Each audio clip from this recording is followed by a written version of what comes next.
መጀመሪያው ርዕሰ ጉዳያችን የሚሆነው የቼልሲ ጉዳይ ይሆናል። አድማጮቻችን ቼልሲ እንግዲህ በተለያዩ ከፍተኛ ኪሳራ የታጀበ እግር ኳስ ክለብ ሆኗል። አድማጮቻችን በተለይ ለቼልሲያውያን ደጋፊዎች አስደንጋጭ ነው። ይሄ ጉዳይ አስደንጋጭ ነው፣ ያልተጠበቀ ነው።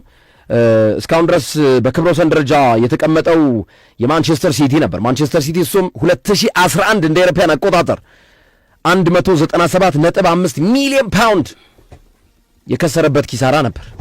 ነገር ግን አሁን ይሄ ኪሳራ ወደ ቼልሲ ተጋብቶበታል እና በሪከርድ ደረጃ ቼልሲ ከታክስ በፊት ወይም ፕሪታክስ ኪሳራ ያስተናገደው 262.4 ሚሊዮን ፓውንድ ከስሯል። የ2024-25 ማለትም የባለፈው ዓመት ማለት ነው። የዘንድሮ ገና ውድድሩ እየተከናወነ ስለሆነ የዘንድሮ ኪሳራ መጨረሻ ላይ ነው የሚገለጸው። ግን ባለፈው ዓመት 2024-25 ቼልሲ 262.4 ሚሊዮን ፓውንድ ከስሯል፣ ኪሳራ አስተናግዷል። ፕሪታክስ ነው፣ ከታክስ በፊት ከግብር በፊት ማለት ነው። ማንቸስተር ሲቲ በ2011 በሪከርድ ደረጃ የያዘው ነበር እስከ ዛሬ ድረስ ከፍተኛው ኪሳራ በእንግሊዝ ፕሪሚየር ሊግ ታሪክ ውስጥ ማለት ነው 197.5 ሚሊዮን ፓውንድ እና ይሄ በክብረ ወሰን ደረጃ ነው። ኦፍ ኮርስ ቼልሲ 2021 ላይም ተጠግቶ ነበር ለኪሳራው በሁለተኝነት ደረጃ ተቀምጦ ነበር። እንደገና ክብረ ወሰኑን እንዳዲስ በመጥፎ በኩል ቢሆንም ከማንቸስተር ሲቲ መረከቡ ቼልሲ 2021 ላይ 155.9 ሚሊዮን ፓውንድ ከስሯል። ቼልሲ በ2023 155 ሚሊዮን ፓውንድ ከስሯል። ተከታታይ ነው። ልብ ብሎ የቼልሲ 2021 2023ም ከፍተኛ ኪሳራ አስመዝግቧል። በእርግጥ የማንቸስተር ሲቲ 2011 ከፍተኛ ነበር 197.5 ሚሊዮን ፓውንድ ማለት ነው። አሁን ቼልሲ 262.4 ሚሊዮን ፓውንድ ኪሳራ በእንግሊዝ ፕሪሚየር ሊግ ታሪክ ታይቶ የማይታወቅ ኪሳራ ሆኖ ተመዝግቧል። ማንቸስተር ዩናይትድ 2022 ላይ 149.6 ሚሊዮን ፓውንድ በመክሰር በደረጃ አምስተኛ ደረጃ ላይ ተቀምጧል። ቼልሲ 2005 ላይ በጣም የቆየ ነው ይሄኛው 140 ሚሊዮን ፓውንድ በመክሰር በስድስተኛ ደረጃ ላይ፣ ኤቨርተን በ2020 139.9 ሚሊዮን ፓውንድ በመክሰር ሰባተኛ ላይ፣ ማንቸስተር ዩናይትድ በ2006 137.7 ሚሊዮን ፓውንድ በመክሰር ስምንተኛ፣ ማንቸስተር ዩናይትድ በ2024 በቅርብ 130.8 ሚሊዮን ፓውንድ በመክሰር ዘጠነኛ፣ አርሰናል በ2021 127.2 ሚሊዮን ፓውንድ በመክሰር አስረኛ ደረጃ ላይ በደረጃ ስናስቀምጣቸው የኪሳራ መጠኑን ማለት ነው። ግን ከፍተኛውና በክብረ ወሰን ደረጃ በእንግሊዝ ፕሪሚየር ሊግ ታይቶ የማይታወቅ ደረጃ ቼልሲ 2024-25 ወይም 2025 ተብሎ ነው የሚመዘገበው 262.4 ሚሊዮን ፓውንድ በመክሰር በመጥፎ በኩል መጥፎ ክብረ ወሰን ተመዝግቦበታል። ይህንን ጉዳይ ነው ሶፊ የምናነሳው። እንግዲህ በዋናነት ምንድነው ምክንያቱ ቼልሲ እንደዚህ ሊከስር የቻለው ምንድነው? ትልቁን ኪሳራ በታሪክ ውስጥ በእንግሊዝ ፕሪሚየር ሊግ ታሪክ ውስጥ ከፍተኛውን የገንዘብ ኪሳራ ያውም ፕሪታክስ ነው፣ ከታክስ በፊት ነው። ይሄ ራሱ ገና ታክስም አለኩ ከቅድመ ግብር በፊት ያለ ኪሳራ ነው እና አንዳንድ ሪፖርቶች በጣም የሚገርመው እስከ 340 ሚሊዮን ፓውንድ ይደርሳል እያሉ ነው። ነገር ግን 262 ሚሊዮን ፓውንድ ቢቢሲን ጨምሮ በርካታ የዓለም መገናኛ ብዙሃን የዘገቡት ነው። ሌሎቹ ግን አይ እስከ 340 ሚሊዮን ፓውንድ ይደርሳል የሚል ነው። ይህ በእንግሊዝ እግር ኳስ ታሪክ ከፍተኛው የገንዘብ ኪሳራ ነው ቼልሲ ያስተናገደው ማለት ነው። ቀድሞ ያው ማንቸስተር ሲቲ ነበር 2011 ላይ እንዳልነው 197.5 ሚሊዮን ፓውንድ። እንግዲህ ይሄ ኪሳራ ትልቅ ቢሆንም ክለቡ ከህጋዊ የፋይናንስ ደንቦች ጋር ተጣርሷል ወይስ ተጣጥሟል የሚለው ጉዳይ ነው ዋነኛው ምክንያት። ከተጣረሰ ፋይናንሻል ፌር ፕሌይ ጥሷል። አሁን ማንቸስተር ሲቲ 115 ክስ እንደምንለው አይነት ነገር ቼልሲም ላይ ብዙ ነገር ሊያመጣበት ይችላል። ነገር ግን መረጃው እንደሚጠቁመው ከሆነም ቼልሲ ከህጋዊ የፋይናንስ ደንቦች ጋር የተጣጣመ ሆኗል። አልጣሰም፣ ፋይናንሻል ፌር ፕሌይ አልጣሰም። ምክንያቱም ገቢ ያለው ከስሯል። ያንን ኪሳራ የሚያካክስበት ደግሞ የገቢ ምንጭ አለው። በዛ ምክንያት ነው ቼልሲ የተረፈው ማለት ነው። ሶፊ እንዴት አየው ይሄን በፕሪሚየር ሊጉ ታሪክ ትልቁን የቼልሲን ኪሳራ? ምንስ ነው ይሄንን ኪሳራ ያመጣበት ቼልሲ ላይ ብለህ ታስባለህ? አዎ ግርምዬ፣ በመጀመሪያ አንተም እንዴት ዋልክ? አድማጮቻችንም እንዴት ዋላችሁ? እግዚአብሔር ይመስገን። በቀጥታ ጉዳያችን የገባ ነው። የቼልሲ ኪሳራ በብዙ መንገድ ጥያቄ የሚያስነሳ ሆኗል። አሁን ላይ ቼልሲን አደጋ ውስጥ የሚከት አይደለም ቼልሲ እንዳጠቃላይ ማለት ነው። ነገር ግን አካሄዱ ግን ወይም እየመጣ ያለው ዝናብ ዶፍ ግን ቼልሲን ችግር ውስጥ የሚከት ነው። ላይክ ለመራመድ ስትሞክር የሚይዝህ አይነት ነገር እንቅፋት ወይም ገመድ ሲጠልፍ እንደማለት ማለት ነው። በቃ ቼልሲ ሊጠለፍ ጫፍ ላይ ደርሷል። ደግነቱ እስካሁን አልተጠለፍም፣ አልወደቀም። የቼልሲ ክለብ ከፋይናንሻል ቀውስ ጋር በተያዘ መነሳት የጀመረው የአሁን ዘመን አይደለም። ቼልሲ በሮማን አብርሃሞቪች ጭምር ከፍተኛ ገንዘብ የሚያወጣ ክለብ ነው። አሰልጣኝ በማሰናበት ችግር የለበትም። ካሳ በመክፈል ተጫዋቾች በማዘዋወር ከፍተኛ ገንዘብ በማውጣት ችግር የለበትም። ግን በዛኛው ዘመን በሮማን አብርሃሞቪች ዘመን ትልቁ ነገር ቼልሲ ስኬት ነበረው። በዛ ላይ ሲስተማቲክ ነበረ ቼልሲ ገንዘቦችን የሚያወጣው። ያም ማለት ከግራ ኪስ ወደ ቀኝ ኪስ ታደርገዋለህ። ለምሳሌ ስፖንሰር ብለህ የምታሰፍረው ድርጅት የራስ ድርጅት ሊሆን ይችላል። ከፍተኛ ገንዘብ እንዲሰጥ ታደርጋለህ። ከዛ ወደዛ እያረክ ተጫዋቾችን የምታዘዋውርበትና ክፍያዎች የምትከፍልበትን መንገድ ታመቻቻል። ሲስተማቲክ በሆነ መንገድ ማለት ነው።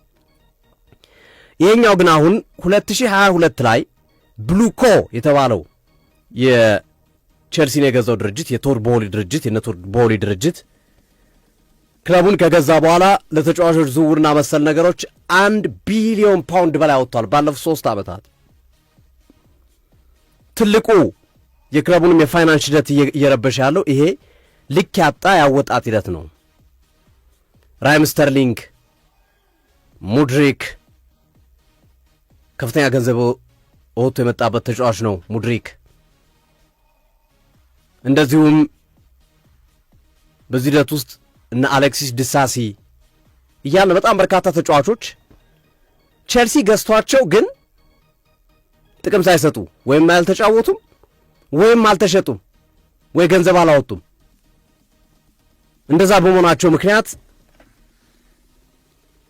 ክለቡን አደጋ ውስጥ ከተውታል። ለነሱ ደብል ነው ቼልሲ እያወጣ ያለው። ዲሳሲ ጥሩ ቢሆንለት ቼልሲ ቶሲና ዳራቢዮን አያመጣም ነበር። በተመሳሳይ ሙድሪክ ባይቀጣበት የነ ፔድሮ ኔቶ ዝውውር የነ ኢስቲቫው ዝውውር ላያስፈልግ ይችል ነበር። 45-60 ሚሊዮን ፓውንድ ያወጡባቸው። ራሂም ስተርሊንግ ጥሩ ቢሆን በተመሳሳይ እነዚህ ተጫዋቾች ግን ወይ አልጠቀሙም ማለት አንዳንዴ የጉዳትም አይነት አለው። ደብል ጉዳት ነው የነሱ። ክለቡ ደግሞ እዚህ ከፍላቸዋል ግን አገልግሎት አይሰጡም። ክለቡ ደግሞ ለነሱ ቦታ ተኪ የሚሆን ተጫዋች ተጨማሪ ገንዘብ ያወጣል ለማስፈረም። እነዚህ ነገሮች ተደራርበው የፈጠሩት ችግር ቼልሲን ከፍተኛ ገንዘብ እንዲያወጣና ለኪሳራ አዳርጎታል። ቼልሲ የተረፈው ግርምሾ እንዳልኩ ቅድም መግቢያ ላይ አሁን ላይ አያሰጋውም። ቼልሲ ግን የተረፈበት ምክንያት ኢንዞ ማሬስካ ናቸው። በነገራችን ላይ ኢንዞ ማሬስካ ነው ማመስገን ያለባቸው። ቼልሲ አሁን ላይ እንዳይቀጡ ያደረጋቸው ኢንዞ ማሬስካና ኢንዞ ማሬስካ ብቻ ነው። ምክንያቱም የፊፋ የክለቦች ዓለም ዋንጫን ማንሳታቸው በከፍተኛ ሁኔታ ከ100 ሚሊዮን ፓውንድ በላይ ስላገኙ ኪሳራቸው እንዲሸፈን አድርጎታል። ሁለተኛ በአውሮፓ ኮንፈረንስ ሊግ ማሸነፋቸው ትልቅ ገንዘብ አስገኝቶላቸዋል። ሶስተኛ በሻምፒዮንስ ሊግ መሳተፋቸው። እነዚህ ሶስቱን ነገሮች በአሳካ ኑሮ ቼልሲ በዚህ የውድድር ዓመት በጨረስነው የውድድር ዓመት የክለቦች ዓለም ዋንጫን የአውሮፓ ኮንፈረንስ ሊግና ቶፕ 5 ውስጥ ጨርሶ ሻምፒዮንስ ሊግ ባይገባ አሁን ስለ ቼልሲ የምናወራው እንደ ሲቲ ምን ያህል ዓመት ሊቀጣ ይችላል፣ ምን ያህል ጊዜ የመቀጣት ዕድል ይኖረዋል፣ ስንት ነጥብ ይቀነስበት ይሆን እንደ ኖቲንጋም እንደ ኤቨርተን እያል እናነሳለን። ምክንያቱም የእንግሊዝ የገንዘብ አወጣት ስርዓት ከአውሮፓ ጨከን ያለ ነው፣ ሲሪየስ ነው። በ3 ዓመታት ከ105 ሚሊዮን ፓውንድ በላይ መክሰር አችልም ይላል ህጉ። በ3 ዓመት ከ105 ሚሊዮን ፓውንድ በላይ መክሰር አችልም፣ ኪሳራ ማስመዝገብ አችልም። ከውጭ ቀሪ ነው ግን ከውጭ ቀሪ ይህን ማስመዝገብ አችልም ይላል። ስለዚህ አሁን ቼልሲ ከክለቦች ዓለም ዋንጫ ያገኘው 100 ሚሊዮን ፓውንድ፣ ከኮንፈረንስ ሊጉ ያገኘው፣ ከሻምፒዮንስ ሊግ በመግባቱ ያገኛቸው ገንዘቦች ብንቀንሳቸው እዚህ ላይ ቼልሲ አደጋ ውስጥ ይሆን ነበር። ኪሳራው ከ105 ሚሊዮን ፓውንድ በላይ ከውጭ ቀሪ ይሆን ነበር። አሁን ግን ገቢው 490.9 ሚሊዮን ፓውንድ ነው የቼልሲ። ኪሳራው 262 ነው። ስለዚህ ፖዚቲቭ ከ200 ሚሊዮን ፓውንድ በላይ የሚልቃለው ማለት ነው። 230 አካባቢ ፖዚቲቭ ነው ከውጭ ቀሪውን ስንመለከት። ነገር ግን በዚሁ ከቀጠለ ግን ለምሳሌ ዘንድሮ የከሰረው አይነት ኪሳራ በቀጣይ ዓመት ወይም አምና የከሰረው አይነት ኪሳራ ዘንድሮ ቢከስር ቸልሲ ሻምፒዮንስ ሊግ ካልገባ ዋንጫ ካላነሳ እነዚህ ነገሮችን ካላስተካከለ የቀጣይ የውድድር ዓመትን ተጫዋች ለማዛወር ይቸገራል። ለምን አደጋ ውስጥ እንደሚገባ ያውቃል። ገንዘብ ካወጣ በአሁን በክረምቱ የዝውውር መስኮት ቸልሲ ሲያወጣ በጣም ተጠንቆ ነው የሚያወጣው። ምክንያቱም ማስተማመኛ የለውማ፣ ወይም ኪሳራውን የሚሸፍንበት መደበቂያ የለውም። የክለብ ዓለም ዋንጫ የለም፣ ለዋንጫ የሚፎካከሩበት ውድድር የለም። ሻምፒዮንስ ሊግ የመግባት እድላቸው ከቀን ወደ ቀን እየጠበበ እየመጣ ይገኛል። እነዚህም መሰረት አድርገው ማስተካከል ይኖርባቸዋል። በነገራችን ላይ በአውሮፓ እግር ኳስ ማህበር የስኳድ ኮስት ሬሽዮ ህግን በመጣስ ቸልሲ በዚህ ውድድር ዓመት ቅጣት ተላልፎበታል። ብዙዎች ስለመስማታቸው አላቅም፣ ግን የአውሮፓ እግር ኳስ ማህበር ገንዘብ ስለቀጣ ይመስለኛል ብዙ አልተወራም። ግን ቅጣቱ ገንዘብ ነው። 26.7 ሚሊዮን ፓውንድ አካባቢ ነው የተቀጣው። ለቢቢሲ ስፖርት መረጃ የሰጡት ምንጮች እንደገለጹ ከሆነ አንዱ የቅጣቱ ምክንያት ለኤጀንቶች ከፍያለሁ በሚል በሮማን አብርሃሞቪች ዘመን የተከፈሉት ክፍያዎች አግባብ ባለመሆናቸው 10.75 ሚሊዮን ፓውንድ ከፍሏል። ይሄ ማለት ምንድን ነው? ቅድም ያልኩን ነገር ነው። ሮማን አብርሃሞቪች በነበሩበት ዘመን የሆነ ካምፓኒያቸው የነዳጅ ካምፓኒያቸው ወይ የሆነ ካምፓኒያቸው ስፖንሰር ያደርጋል። ከግራ ኪስ ወደ ቀኝ ኪስ ገንዘቡ ይገባል። እንደሱ እያደረጉ ነበር ሲሰሩ የነበሩት። በዛም ሁኔታ ውስጥ እያሉ ግን ለኤጀንቶች ክፍያ እያሉ ለተጫዋቾች ይከፍሉ ነበረ። ለምሳሌ ሞይሴስ ካይሲዶና ሮሚዮ ላቪያ ወደ ቼልሲ ሲመጡ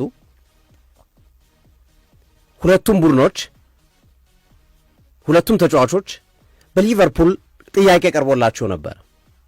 ካይሲዶ ላቪያ ያውቁታል። ካይሲዶ ላይ ላቪያ ላይ ካይሲዶ አንዳቸው ለአንዳቸው ተመሳሳይ ቦታ ላይ ስለሚጫወቱ ዋጋ ሊከፍሉ እንደሚችሉ ያውቁታል። ነገር ግን ቼልሲ ከፈልከው የሚለው የዝውውር ገንዘብ ሊቨርፑልም አቅርቧል ለካይሲዶም ለላቪያ። ግን እነሱ የመረጡት ቼልሲን ነው።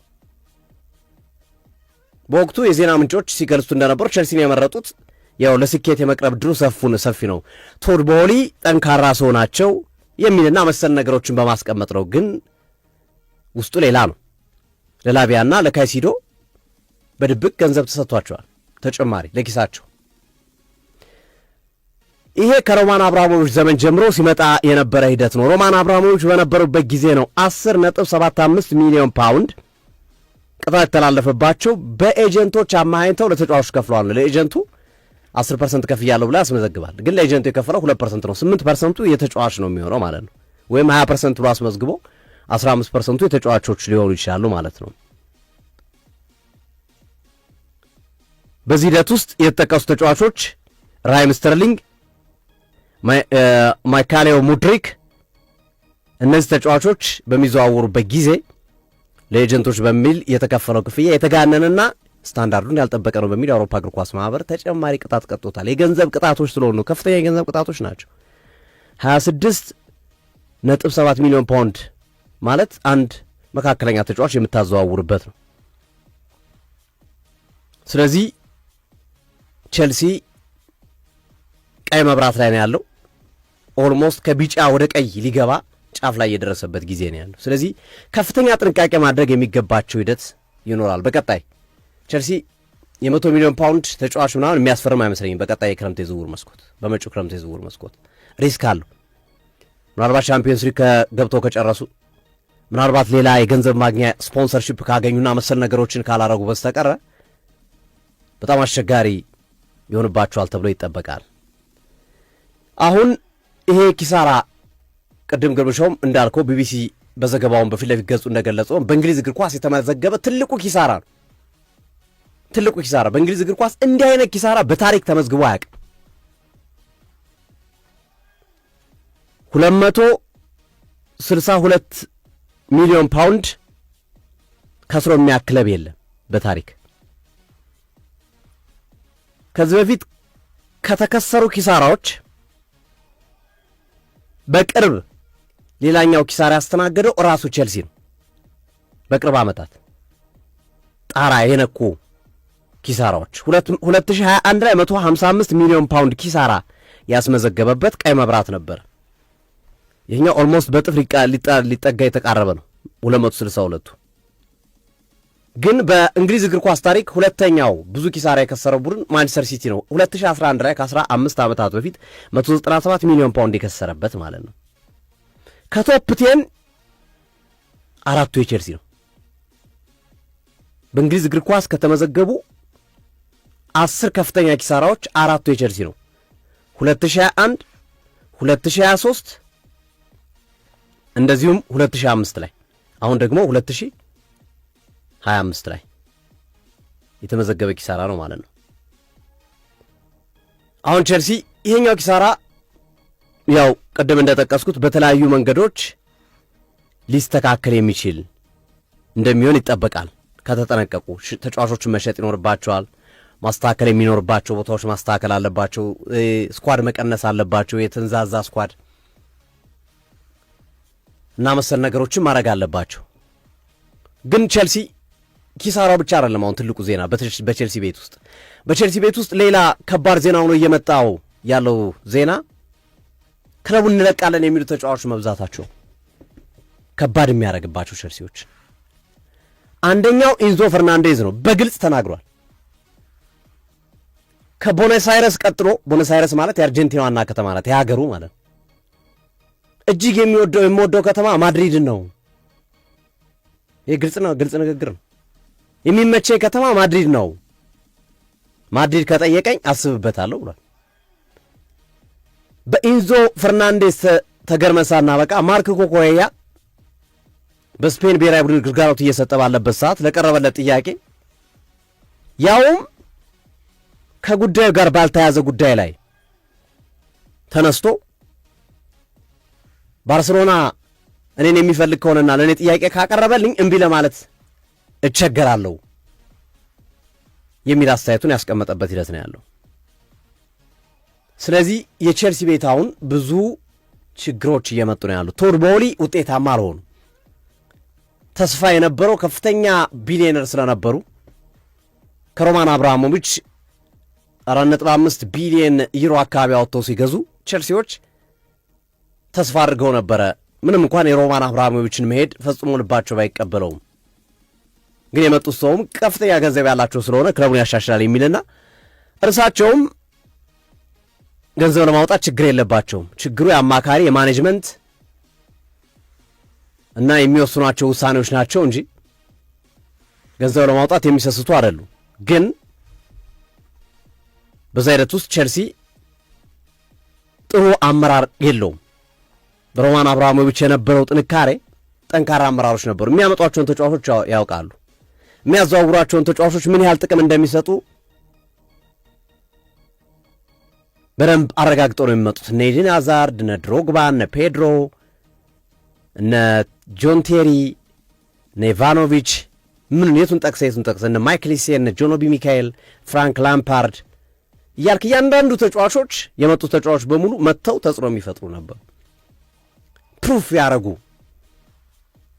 የተሳካላቸው ተጫዋቾች ያንም እንደሚያደርጉ በቂ ማስረጃ ያላቸው መርማሪዎች ወይም መልማዮች የነበሩበት ክለብ ነው። ቶድ ቦውሊ ገንዘቡን ያወጡታል። ለምሳሌ ለሞድሪክ እኮ 100 አወጥተዋል እኮ፣ ለካይሲዶ እኮ 100 ምናምን አወጥተዋል እኮ። ገንዘቡ እኮ የተመጀረጠ ነው። ግን ኢምፓክታቸው ግን በክለብ ውስጥ ከመጡ በኋላ ያላቸው ተጽዕኖ ግን በሚጠበቀው ልክ መሆን አልቻለም። አንደኛ ድብልቅልቅ ያለ ቅር ትመለከታለህ በቼልሲ ቤት ውስጥ። የሆነ ጊዜ ቶድ ቦውሊ በቃ እኛ ቼልሲዎች ነን፣ ተጫዋች እንገዛለን፣ አሰልጣኝ የተዋጣለት አሰልጣኝ እናመጣለን፣ ዋንጫ እንበላለን የሚል አቋም ነበር የነበረው። እነ ሙድሪክ ሲመጡ፣ እነ ካይሲዶ፣ እነ ኢንዞ ፈርናንዴዝ መሳሰሉት ተጫዋቾች ሲመጡ ያንን ታሳቢ ያደረገ ነበር።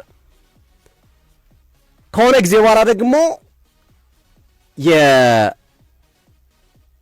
የእቅድ የፕላን ለውጥ ትመለከታለህ። ለምሳሌ ቼልሲ ስም ያላቸውን ተጫዋቾች ማምጣት ትቶ ነገ ስም ሊኖራቸው የሚችሎችን ተጫዋቾች ነው እያመጣ ያለው። አሁን በክረምቱ የዝውውር መስኮት ባሳለፍ ነው የትኛውን ትልቅ ተጫዋች ነው ያመጣው ስትል ጥያቄ ታነሳለህ። ኢስቲቫው ነገ የሚመጣ ተጫዋች ነው። እነ ኢሶጎ ነገ የሚመጡ የሚያድጉ ተጫዋች ናቸው። አንዱ ሳንቶስ ወደፊት ሊያድጉ ሊመጡ ይችላሉ እንጂ የበቁ ተጫዋቾች አይደሉም። እና ኢቭን አሰልጣኙን ተመልከተው። ቼልሲ እንዲህ አይነት አሰልጣኝ ሲሾም እኔ ለመጀመሪያ ጊዜ ይመስለኛል ከኤንዞ ማሬስካ ቀጥሎ። ከኤንዞ ማሬስካ ያነሰ ፕሮፋይል ያለው እንዲህ አይነት ፕሮፋይል ያለው አሰልጣኝ ባለፉት ጊዜያቶች በቼልሲ ቤት ውስጥ አልተሾመም። ወይ በጊዜያዊነት አሰልጣኝ ምናምን መጥቶ ካልሆነ በስተቀር ከስትራስቡርግ ያመጡት ሊያምሮ ሴነሪዮ ላማን ላይ በሰማይ ወተቷንማ ላይ የሚለውን የአማርኛ ቢል የሚያስታውስ ነው። ገና ከነገ ወዲያ የዛሬ 3 ዓመት 4 ዓመት ዋንጫ ያመጣልኛል በቼልሲ በፍጹም የማይታሰብ የማይደረግ ተደርጎ የማይታወቅ ነገር የሚመጡ እኮ እነ ካርሎ አንቸሎቲ እነ አንቶኒዮ ኮንቴ እነ ቶማስ ቱኬል እንደመጡ ዋንጫ የሚያነሱ አሰልጣኞች ነበር የሚመጡት እኮ እነ ጆዜ ሞሪኒዮ። የሐሳብ መደበላለቅ በቶድ ቦህሊ አመራር ላይ ትመለከታለህ። 6 ዓመት ነው ለአሰልጣኙ ኮንትራት ሰጥቷቸው እነ ኒኮላስ ጃክሰን የ9 ዓመት ኮንትራት ነው የተሰጣቸው። አብዛኞቹ ተጫዋቾች 9-8 ዓመት ኮንትራት ነው የተሰጣቸው። የሆነ ቦታ ላይ ስታያቸው የነገውን አስበው የሚሰሩ ይመስላሉ። የሆነ ቦታ ላይ ደግሞ አይ የነገውን ይሰራል ቶሎ ይመስላል። ስለዚህ የቅድ መፋለስ ወይም መደበላለቅ ትመለከትበታል። እሱ ቼልሲ ቤት ውስጥ እየፈጠረው ያለው ችግር ዋነኛው ችግር ይመስላል። አሁን ወደ ቶድ ቦህሊም እየዞሩባቸው ነው ያሉት ደጋፊዎቹ። በቃ ይልቀቁ፣ እግር ኳስ አመራር አይችሉም፣ የእግር ኳስ እውቀት የላቸውም፣ በዚህ መንገድ እግር ኳስ አይመራም የሚል ሐሳቦችን እንዲያነሱ ምክንያት ሆኖ እየተመለከት ነው እንገኛለንና አሁን ቼልሲ ለቶፕ 4 የአውሮፓ እግር ኳስ ለመግባት እየተዘጋጀ ባለበት ሰዓት እነ ኩኮያ እነ ኢንዞ ፈርናንዴዝ የሚሰጡት አስተያየት በጣም ብዙዎችን እያናደረ። እንዲሁም በቼልሲ ቤት ውስጥ አንዳንድ ተጫዋቾች ከብሔራዊ ቡድን ጨዋታ መልስ ተጫዋቾች ይጠሩና ስብሰባ እናርግ እያሉ ነው። በነ ኢንዞ በነ ኮሬላ አስተያየት ተበሳጭተዋል። ዲስሪስፔክት ነው በዚህ ሰዓት ለአውሮፓ እግር ኳስ እየተጫወት ነው ያለንበት ሰዓት ላይ እንዲህ አይነት ወሬ ይወራሉ በሚል ሐሳብ እያነሱ ይገኛሉና የቼልሲ ችግር በውስጥም በውጭም እየሆነ መምጣቱ መጪው ጊዜ ከቼልሲ ጋር ምናልባት አስቸጋሪ እንዳይሆን ስጋት ይፈጥራል። በጣም ስማርት የሆነ ብልጠት ያለው የአመራር ብቃትና ጥበብ ይፈልጋል። ቶድ ቦህሊ እንደዛ ናቸው ወይ? እኔ እስካሁን ባየሁት ቶድ ቦህሊን የእግር ኳስ አመራር መሆን የሚችሉ አይመስልም። ጥሩ የቢዝነስ ሰው ናቸው፣ ግን እግር ኳሱ ላይ ያላቸው አቋም ግን ለእኔ ብዙም አስደሳች አይደለም። መሰረታዊ ሀሳቦች ተነስተዋል። ቼልሲ በእንግሊዝ ፕሪሚየር ሊግ ታሪክ ትልቁን ኪሳራ አስተናገደን። ዋነኛው የዛሬው አንኳር ነጥብ ማለት ነው። ይሄ ትልቁ የፕሪሚየር ሊጉ ኪሳራ ቼልሲ በአንድ 2024-25 የእንግሊዝ ፕሪሚየር ሊግ ላይ መመዝገቡ በቼልሲ ላይ ምን ተጽዕኖ ሊያመጣ ይችላል? ምን ማለት ነው? በእንግሊዝ ፕሪሚየር ሊግ ታሪክ ከፍተኛውን ወይም 262 ሚሊዮን ፓውንድ ቅድም ብየዋለሁ። አንዳንድ ሪፖርቶች እስከ 340 ሚሊዮን ፓውንድ ያደርሱታል። ይህን ያክል ታይቶ የማይታወቅ ትልቁን ኪሳራ ቼልሲ ማስተናገዱ አንደኛ በምን ምክንያት ነው የመጣው? አብዛኛውን ነገር ሶፊ አንስቶታል። ግን ምንድን ነው ኢምፓክቱ? ቼልሲ ላይ በቀጣይ ሊያመጣበት የሚችለው ተጽዕኖ ምንድን ነው? ቼልሲ ምን አይነት ክለብ ሊሆን ይችላል የሚለውን መሰረታዊ ፖይንት የሚነግረን ስለሆነ ነው። ይሄ ከፍተኛ ኪሳራ የማንቸስተር ሲቲን በ2011 ላይ ያስመዘገበውን ኪሳራ 197.5 ሚሊዮን ፓውንድ፣ ይሄኛው 262 ሚሊዮን ፓውንድ የደረሰው ማለት ነው። ይህ በእንግሊዝ እግር ኳስ ታሪክ ከፍተኛው ኪሳራ ነው። ያውም ፕሪታክስ ማለት ነው፣ ከቅድመ ግብር በፊት ያለ ኪሳራ ነው። ለምን በዚህ ደረጃ ቼልሲ ኪሳራ ውስጥ ገባ? አንደኛ ከፍተኛ የተጫዋቾች ግዥ ውስጥ ቼልሲ ገብቶ ቆይተዋል። ይሄ ትራንስፈር ስፔንዲንጉ ለዝውውር የሚያወጣው መጠን ከፍተኛ ነው። ሞይሰስ ኬሲዶ ቅድም ሶፊ እንደጠቀሰው ኢንዞ ፈርናንዴዝ፣ ሙድሪክ ላይ ይጠቀሙበት ያውም ማለት ነው። ሌሎችም የመጡትን ተጫዋቾች ተመልከቷቸው። ከፍተኛ ገንዘብ ፉክክር ውስጥ ገብተው የመጡ ተጫዋቾች እንደነ ፔድሮ ኔቶ አይነት ተጫዋቾች ጭምር የመጡበት ከፍተኛ ግዢ ፈጽሟል። ለተጫዋቾች ከፍተኛ ገንዘብ አውጥቷል። እነ ኬሲዶን፣ ሙድሪክን፣ ኢንዞን ብናያቸው እንኳን 100 ሚሊዮን ፓውንድ በላይ ለዝውውር የወጣባቸው ናቸው። በሶስት ተጫዋቾች ብቻ ከ300 ሚሊዮን ፓውንድ በላይ ቼልሲ አውጥቷል። ለሶስት ተጫዋቾች ብቻ ልብ በሉ እንግዲህ ማለት ነው። ሁለተኛው የደሞዝና የኤጀንት ወይም የወኪል ክፍያዎች መጨመር። ለተጫዋቾች ቼልሲ ከፍተኛ ደሞዝ ይከፍላል እና ለኤጀንቶችም ለወኪሎች ለተጫዋቾች ወኪሎች ከፍተኛ ብር ይከፍላል። እነዚህን ተጫዋች ለማስፈረም ከፍተኛ ገንዘብ መመደቡ ብቻ ሳይሆን ሌላ ክለብ እንዳይነጥቅባቸው እነሱን ለማሳመን። ኢንዞ ፈርናንዴዝን ለምሳሌ ከሪያል ማድሪድ ጋር ነበር ሲፎካከር የነበረው ኢንዞ ሲመጣ ቤንፊካ በነበረበት ሰዓት ላይ። አሁን ተመልሶ ሪያል ማድሪድን መመኘት ጀመረ ኢንዞ ፈርናንዴዝ እንጂ ቼልሲ ከማዛወሩ በፊት እኮ ሪያል ማድሪድም የኢንዞ ፈርናንዴስ ፈላጊው ነው መጥቶ ነበር። ቼልሲ ገፍቶ ሂዶ ለዚህ ደግሞ ለመግፋቱ ደግሞ ኤጀንቶች ወይም ወኪሎች የማሳመን ስራ በመስራታቸው ለነሱ የሚከፈል ብር አለ። ያ ክፍያ ከፍተኛ መሆኑ፣ ሌላው የኦፕሬሽን ወጪዎች መጨመር። ለምሳሌ የጨዋታ ቀን በአውሮፓ ውድድሮች ላይ ለመሳተፍ የሚደረጉ ወጪዎች አሉ። የእነሱ ወጪዎች መጨመር ራሱ ቼልሲን ኪሳራ ውስጥ እንዲያንደረድሩ አድርጓል። እሺ ይሄ ኪሳራ ቼልሲን ይጎዳዋል ወይ? ቀጥታ ኪሳራው አሁን ላይ ቼልሲን ይጎዳዋል ወይ ነው። ቼልሲ በሜዳ ላይ ስኬቶችን አሳልፏል። የፊፋ የክለቦች ዓለም ዋንጫን ወስዷል። ኮንፈረንስ ሊግ አንስቷል። እሱ አስተዋጽኦ እንዳደረገለትም ቀደም ሲል ሶፊም ገልጾታል።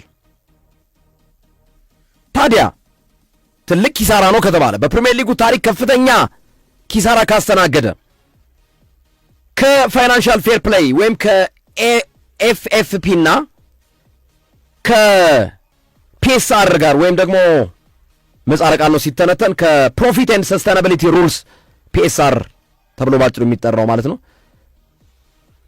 ትርፍን እና ወጭና ገቢን ማመጣጠን ጋር ተያይዞ ማለት ነው። ተመሳሳይ ባህሪ ነው ያላቸው ፋይናንሻል ፌር ፕሌይ እና ፒኤስአር ማለት ነው። ፕሮፊት ኤንድ ሰስቴናቢሊቲ ሩል ህጎች አሉት። ከነዚህ አንጻር ሲታይ ቼልሲ ከፍተኛ ኪሳራ አስተናግዶ ምን ሊያጋጥመው ይችላል? ህጉስ ምን ይላል ነው ዋነኛውን ፖይንት ቀደም ሲል ሶፊ አንስቶታል። ክለቦች ይላል ህጉ የሁለቱም የፋይናንሻል ፌር ፕሌይም የፕሮፊት ኤንድ ሰስቴናቢሊቲ ሩል ወይም የፒኤስአር ምንድነው የሚለው ክለቦች በ3 ዓመት ውስጥ ከ105 ሚሊዮን ፓውንድ በላይ ኪሳራ አይፈቀድላቸውም ይላል። በ3 ዓመት ውስጥ ልብ በሉ፣ በ3 ዓመት ውስጥ ከ105 ሚሊዮን ፓውንድ በላይ ኪሳራ አይፈቀድላቸውም። ይህን ስናነሳ አድማጮች ጥያቄ አእምሯችሁ ላይ ሊመላለስ ይችላል። እንዴ በ3 ዓመት ውስጥ ከ105 ሚሊዮን ፓውንድ በላይ ኪሳራ አይፈቀድላቸውም ከተባለ እንዴ በአንድ ዓመት ጊዜ ውስጥ ብቻ እኮ ቼልሲ 262 ሚሊዮን ፓውንድ ከስሯል። ታዲያ ህግ ጥሷላ የሚል መነሻ ሊመጣ ይችላል። ይሄ የሚለው ምንድን ነው? 3 ዓመት በተከታታይ ከ105 ሚሊዮን ፓውንድ በላይ ኪሳራ ካስመዘገበ ነው ተቀጭ የሚሆነው። ይሄ የአንድ ዓመት ነው 262 ሚሊዮን ፓውንድ። እሺ ኪሳራው ትልቅ ነው። ስለዚህ እንዴት ይታያል የሚለውን ጉዳይ ስናየው ኪሳራዎች ወይም ቅጣት አንድ ክለብ ላይ ለመወሰን የአንድ ዓመት ብቻ ኪሳራ በቂ አይደለም። 3 ዓመት መሆን አለበት። በ3 ዓመት ውስጥ 105 ሚሊዮን ፓውንድ በላይ 105 ሚሊዮን ፓውንድ በላይ 105 ሚሊዮን ፓውንድ በላይ ካስመዘገበ እስከ ነጥብ ቅነሳ ኤቨርተንና ኖቲንግሃም ፎረስት እንዳጋጠማቸው አይነት እስከ ነጥብ ቅነሳ ድረስ የሚደርስ ቅጣት አንድ ክለብ ላይ ይተላለፋል። ቼልሲ ግዴታ ተጫዋች መሸጥ ይኖርበታል። አሁን ይህን ለማስተካከል ማለት ነው ኪሳራውን፣ አለበዛ በቀጣዩ ዓመትም 2 ሊባልበት ነው ማለት ነው። ተከታታይ ዓመት ነው ተብሏል ለ3 ተከታታይ ዓመታት። ስለዚህ ተጫዋች መሸጥ ወይም ግዥ ውስጥ ትልቅ ግዥ ውስጥ መግባት አይኖርበት። ያ ከገባ ለሌላ ኪሳራ ይዳረጋል። ቁጥር እያስመዘገበ ይሄዳል። በተለይ ተጫዋች ሲሸጥ እንደዚህ አይነት ኪሳራ ሲያጋጥም የአካዳሚ ተጫዋች መሸጥ ስኬታማ ያደርጋል። እንደ ሙሉ ትርፍ ይቆጠራል። እንደ ፕሮፊት ነው የሚቆጠረው። አካዳሚ ተጫዋች አልወጣበትም። ስለዚህ ቼልሲ ሳይወድ በግዱ አካዳሚ ተጫዋች መሸጥ ይጀምራል ማለት ነው። እነዚህ አካዳሚ ተጫዋች ማለት ደግሞ የነገ የቼልሲ ግብአት የሚሆኑ ወሳኝ ተጫዋቾች ናቸው። እነዚህን ተጫዋቾች ግዴታ ያጣል ማለት ነው። እነ ኢንዞ ፈርናንዴዝን እነ ሞይሰስ ካይሲዶን ሽጦ የሚያገኘው ትርፍ እንደ ሙሉ ትርፍ አይቆጠርም። ምክንያቱም ኢንዞን ለማምጣት የከፈለው ብር አለ፣ ለኢንዞ የወጣ ወጪ አለ፣ ብዙ ነገሮች አሉ። ለኢንዞ የሚከፈለው ደሞዝ አለ። አካዳሚ ተጫዋች ላይ ግን ከሆነ ምንም ነገር ለዛ አካዳሚ ተጫዋች በዝውውር የሚያመጣው ሌላም ነገር ስለሌለ አካዳሚ ተጫዋችን አንድ ክለብ ሲሸጥ እንደ ሙሉ ፕሮፊት ነው የሚቆጠርለት፣ እንደ ሙሉ ትርፍ ነው የሚቆጠርለት። ስለዚህ አካዳሚ ተጫዋቾች ላይ የመሸጥ ግዴታ ውስጥ ቼልሲ ይገባል ማለት ነው። ሌላው ትላልቅ ግዢዎች ውስጥ ከዚህ በኋላ ቼልሲ የመግባት እድሉ በጣም ተመናምኗል። ትልቅ ግዢ አሁን ከደገመ ወደ ኔክስት ሁለተኛ ኪሳራ ሊንደረደር ይችላል። ከባድ ነው። ትላልቅ ዝውውሮችን ቼልሲ የማድረጉ ነገር ያበቃለት ይመስላል። ማስጠንቀቂያ ነው። ትልቅ ደወል ነው የተደወለበት። ለዛ ነው በቀጥታ በአሁኑ ሰዓት በአንድ ዓመት ያስመዘገበው ኪሳራ ስለሆነ አይቀጣም ወይም አደጋ ውስጥ አይገባም ብለናል። ነገር ግን ቅድም ሶፊ እንዳለው ከቢጫ ወደ ቀይ ግን እየተንደረደረ ነው። ቢጫ መብራት በርቶበት ወደ ቀዩ ግን እየገባ ነው። ለ3 ዓመታት ከ105 ሚሊዮን ፓውንድ በላይ ኪሳራ ካስመዘገበ አደጋ እንደሚመጣበት ስለሚታወቅ ማለት ነው። እሺ ቼልሲ ህጉን ለማክበር እየሞከረ መሆኑ ደግሞ ሌላው ተስፋ ሰጪ ነው። ቅድም ወደ ቀይ መብራት እየተንደረደረ ነው ብለናል። ህጉን ለማክበር ደግሞ እየሞከረ ነው። ግን የቀጣዩ አሁን ክረምት ላይ የሚመጣውን ጨምሮ ቀጣይ ዝውውር ግን በተለይ የሰመር አሁን የሚመጣው ዝውውር ላይ ግን የቼልሲ እንቅስቃሴ ይወስነዋል። አንድ ተመዝግቦበታል። አሁን አንድ ትልቅ ጥያቄ ምልክት ውስጥ ገብቶበታል። 2 ትላልቅ ጥያቄ ምልክቶች ይቀሩታል። ስለዚህ ቀጣዩ ክረምት ላይ ዝውውር ላይ ትላልቅ ዝውውሮች መግባት አይችልም።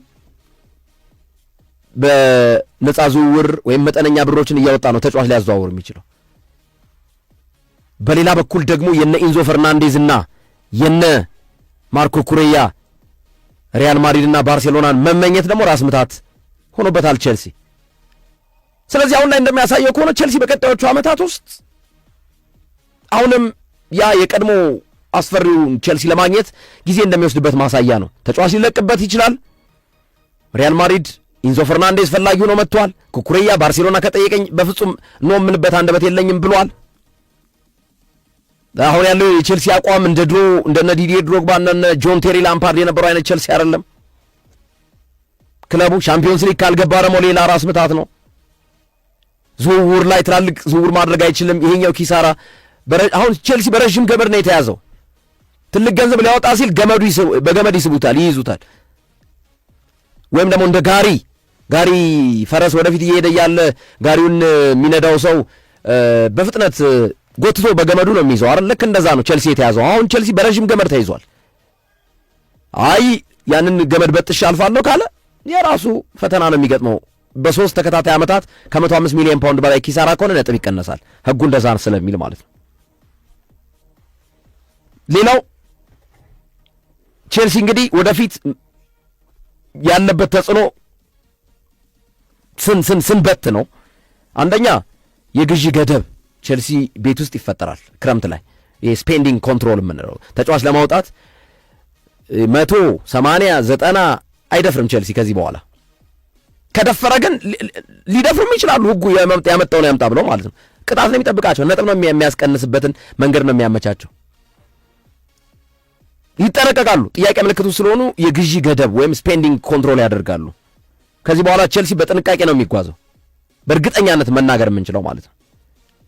ከፍተኛ ዋጋ አውጥቶ ተጫዋቾችን መግዛት ቼልሲ ቤት ውስጥ ሊኖር ይችላል፣ ግን ያን ያህል አይታሰብም። ከዛ ይልቅ አማራጭ የሚያደርጉት በ40 በ30 በ20 ሚሊዮን ፓውንድ የሚገኝ ተጫዋች ላይ ይሆናል ማለት ነው። እንደ ከዚህ ቀደሙ 100 ምናምን አውጥቼ ተጫዋች ያስፈርማለሁ ፉክክር ውስጥ እንደዛ አይነት የተንፈላሰሰ ምቾት ላይ አይደለም ቼልሲ የሚገኘው። የተጫዋች ሽያጭ ይጨምራል። ይሄን ለማስተካከል ግዴታ ሳይወድ በግዱ ተጫዋች ይሸጣል። በተለይ አካዳሚ ተጫዋች ይሸጣል። ሙሉ ትርፍ ስለሚቆጠር አካዳሚ ተጫዋች ማለት ነው። ቼልሲ ዝቅተኛ ዋጋ ያላቸውን ተጫዋቾች ነው ከዚህ በኋላ ወደ ክለቡ የመመልመል እድል የሚኖረው።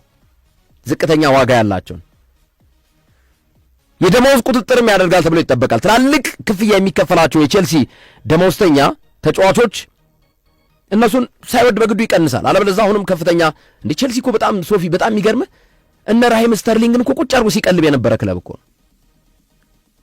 እነ አክሰል ዲሳሲን ቁጭ አድርጎ ሲቀልብ የነበረ ክለብ ነው። ደሞዝ ይከፍላቸዋል፣ አይጫወቱም። አሁን ነው እና አክሰል ዲሳሲ ወደ ዌስትሃም ነው የገባው። አክሰል ዲሳሲ ወደ ዌስትሃም ነው። ራሂም ስተርሊንግ ከአርሰናል ውሰቱን ካጠናቀቀ በኋላ እኮ አንድም አገልግሎት አልሰጠም። ቁጭ ብሎ ደሞዙን ነበር ሲቀበል የነበረው ራሂም ስተርሊንግ። ሌሎች ተጫዋቾች በጣም ብዙ ናቸው። ኢንዞ ማሬስካ የቀንሷቸውን ተጫዋቾች ሶፊ ታስታውሳለህ? ብዙ ተጫዋቾች ቁጭ ብለው ደሞዝ ሲከፈላቸው የነበሩ ተጫዋቾች አሉ። የሻምፒዮንስ ሊግ በተለይ ዘንድሮ ካልገባ ቼልሲ ወይም በትልቁ የአውሮፓ መድረክ ካልተሳተፈ አሁንም ለኪሳራው አስተዋጽኦ ያደርግበታል። ምክንያቱም ሻምፒዮንስ ሊግ እያንዳንዱን ጉዞ ባረከ ቁጥር ከፍተኛ ገንዘብ ሽልማት አለው እስከ ዋንጫ ድረስ አንድ ክለብ ሲሄድ ማለት ነው። ያ ደግሞ ኪሳራን ለማመጣጠን ከፍተኛ አስተዋጽኦ አለው። ቀጥታ እንደ ትርፍም የሚታይበት እድሎች ስለሚያገኝ ማለት ነው እና ኪሳራውን እያመጣጠነ ይሄዳል። ሶ በዋናነት ግን ቼልሲ በአጠቃላይ ሰመራይዝ ስናደርገው በቼልሲ ቤት ውስጥ ቢግ ስፔንዲንግ አይታሰብም፣ ትልቅ ግዢ አይታሰብም። ከዚህ በኋላ ቼልሲ ከቢግ ስፔንዲንግ ወደ ስማርት ስፔንዲንግ ነው የገባው። ትላልቅ ገንዘብ አውጥቶ ተጫዋች ከማስፈረም ወደ ጥበብ በተሞላበት ዝውውር ማከናወን ማለት ነው። ይሄ ነው የቼልሲን ኪሳራ ምን ያህል ክለቡ ላይ ገደብ እንደፈጠረበት ማሳያ ማለት ነው።